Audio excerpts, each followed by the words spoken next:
Pilar confronte à nouveau Domenica au sujet des histoires qui circulent sur son séjour à la ferme.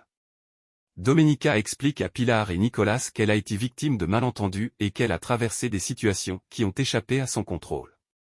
Nicolas est stupéfaite par le changement de comportement de Domenica et lui demande où est passée la jeune femme douce et aimante qu'elle a élevée. Domenica affirme qu'elle n'est pas un monstre, mais Chiara avertit que si elle continue à vivre à la ferme, elle finira par le devenir. Pilar approuve et demande à Domenica de rentrer en ville avec la famille. Domenica refuse catégoriquement et dit que c'est son dernier mot.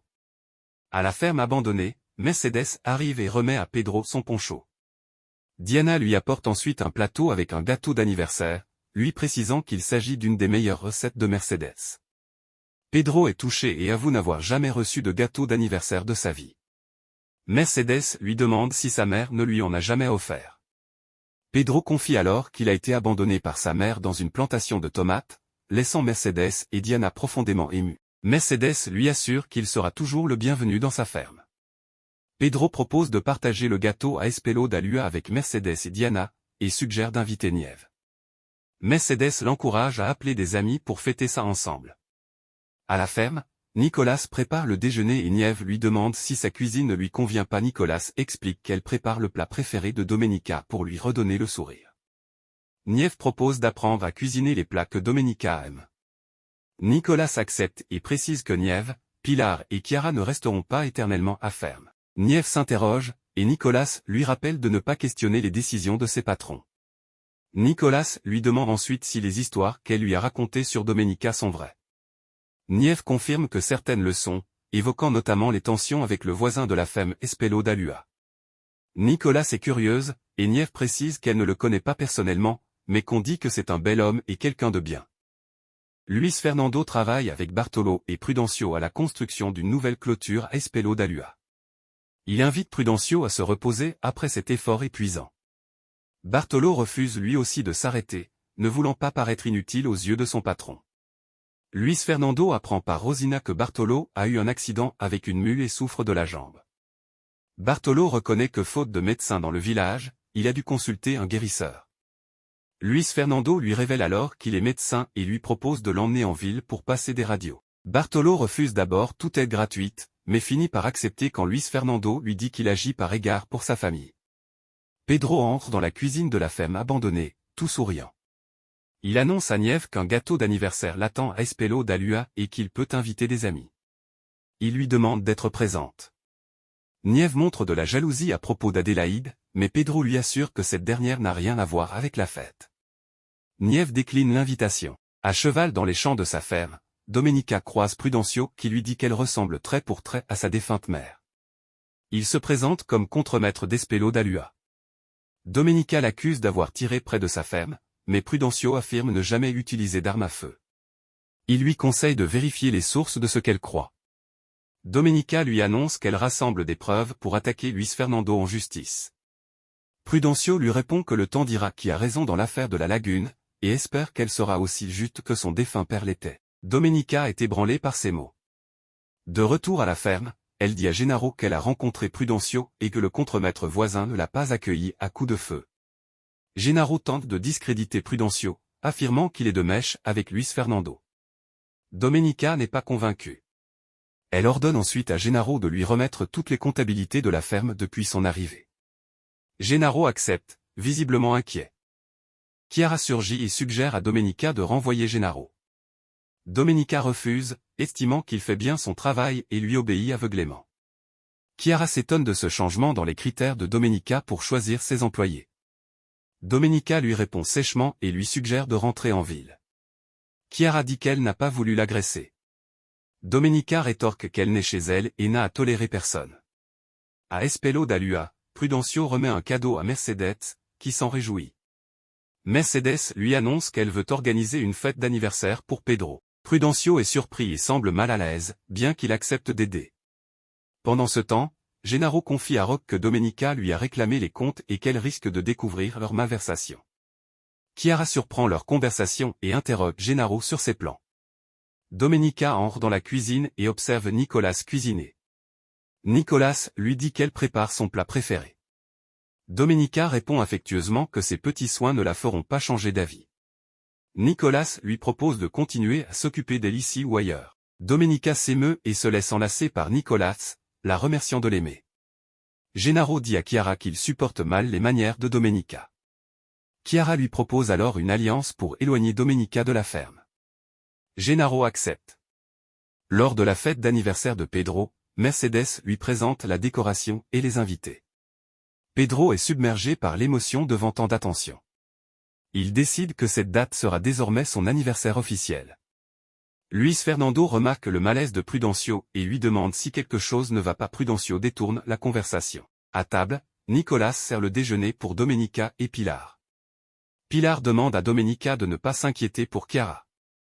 Nicolas fait remarquer que Chiara se comporte étrangement depuis le mariage raté de Domenica. Domenica demande qu'on cesse de s'inquiéter pour elle et réclame juste de la liberté. Elle évoque ses problèmes avec Luis Fernando. Nicolas trouve étrange que Domenica ait des conflits avec son voisin, car leurs parents s'entendaient très bien. Domenica affirme que les choses ont changé. Nicolas défend Luis Fernando, se souvenant d'un garçon poli et généreux qu'elle a connu dans son enfance. Pendant ce temps, Chiara se promène dans le village de Santa Teresa do Amor en compagnie de Gennaro. Gennaro s'étonne que Domenica veuille s'installer dans la région. Chiara lui révèle que Domenica a été abandonnée le jour de son mariage et escroquée par son fiancé. Gennaro ironise en disant qu'elle s'est réfugiée à la ferme pour fuir les moqueries de la haute société. Chiara suggère alors de répandre la nouvelle dans le village. Gennaro connaît quelqu'un qui peut les aider à propager la rumeur. Chiara raconte l'histoire à Herminia, qui l'écoute avec avidité. Chiara lui demande de ne pas citer son nom. Herminia accepte et s'empresse d'aller raconter l'histoire à Tomasia et à d'autres femmes du village.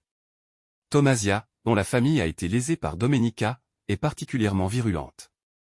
De loin, Chiara se réjouit d'avoir réussi à nuire à sa cousine. Pedro et Nieve arrivent à Espelho da Ua. Mercedes les accueille chaleureusement. Nieve offre un vase de fleurs à Mercedes. Pedro est ému par la décoration et l'ambiance festive.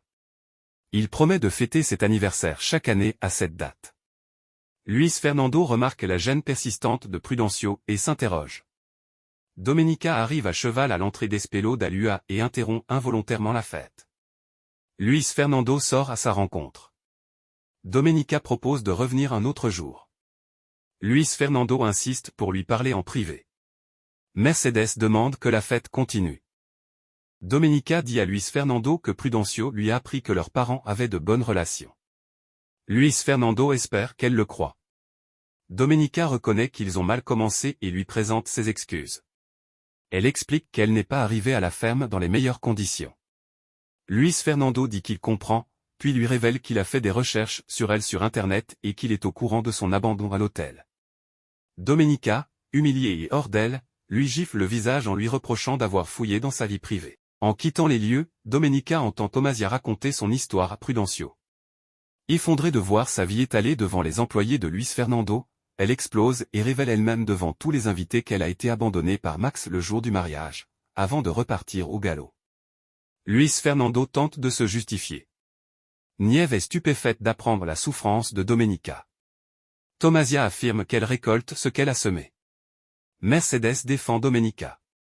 Pedro rappelle que Domenica a failli tirer sur Rosina et incendier la maison de sa famille. Luis Fernando intervient et interdit qu'on parle davantage de Domenica dans sa ferme. Domenica rentre à la ferme agitée, inquiétant Nicolas et Pilar. Herminia est venue apporter un message d'André, qui convoque Domenica à une audience pour un procès. Domenica ignore de quoi il s'agit mais presque c'est grave. Elle cherche Chiara et apprend qu'elle défait ses valises. Domenica confie à Chiara que Luis Fernando a révélé son histoire à tout le village. Chiara feint l'indignation. Domenica annonce qu'elle doit rentrer en ville à cause d'André. En ouvrant une valise, elle tombe sur sa robe de mariée et panique.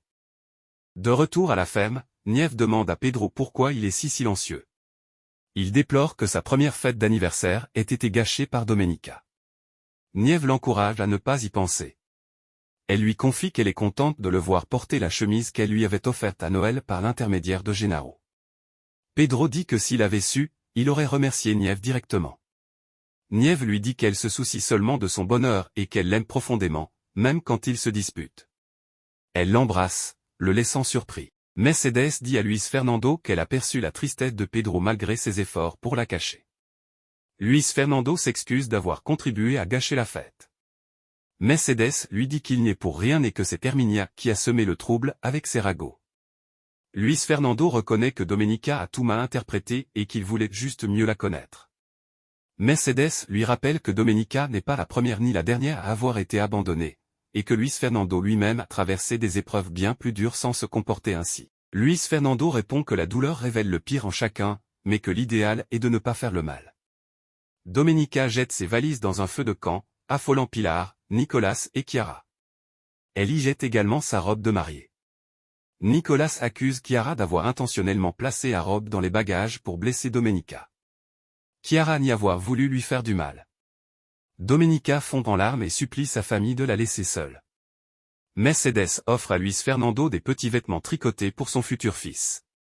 Luis Fernando promet que même sans Paula, il sera un père aimant et dévoué.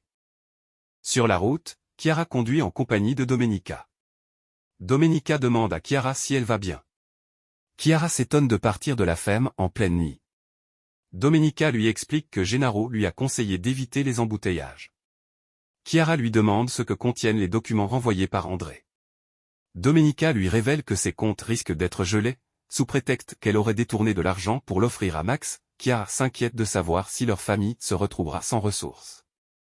Domenica confirme que c'est possible si rien n'est résolu rapidement. À la ferme, Nicolas trouve Nièvre levée très tôt, tout sourire. Nièvre dit qu'elle vit une histoire d'amour. Nicolas lui rappelle qu'elle est trop jeune pour ce genre de préoccupation. Nièvre répond qu'elle n'a aucun doute concernant ses sentiments pour Pedro. Pedro entre dans la cuisine et Nièvre l'appelle affectueusement son amour. Pedro se fâche et lui demande de ne pas appeler ainsi. Il lui rappelle qu'ils ne sont qu'amis et s'excuse pour le baiser de la veille. Nièvre est dévastée. En ville, Chiara parle au téléphone avec Silvia et lui donne rendez-vous. Luis Fernando appelle Sofia et s'excuse d'être arrivé en retard à l'hôpital à cause d'un accident sur la route. Sofia lui annonce que l'échographie du bébé est parfaite. En voiture avec Chiara, Silvia admire l'alliance de Domenica. Chiara précise qu'elle ne pourra pas en obtenir la valeur totale et que Domenica ne sait pas qu'elle la possède. En traversant la rue distraitement, Sofia est renversée par la voiture de Chiara. Cette dernière s'enfuit à toute vitesse, paniquée. Silvia s'échappe en courant. L'alliance tombe sur le sol dans la confusion. Un agent de sécurité s'approche de Sofia, prend son pouls et alerte les secours. Luis Fernando arrive sur les lieux et reconnaît Sofia. Il demande qu'on appelle le docteur Valencia en urgence. Sofia reprend conscience. Luis Fernando la rassure et l'embrasse sur le front. La médecin annonce que Sofia est hors de danger mais a subi un décollement placentaire. Luis Fernando, sous le choc, demande un moment avant d'aller la voir. Il entre dans la chambre et trouve Sofia en larmes. Il la réconforte tendrement.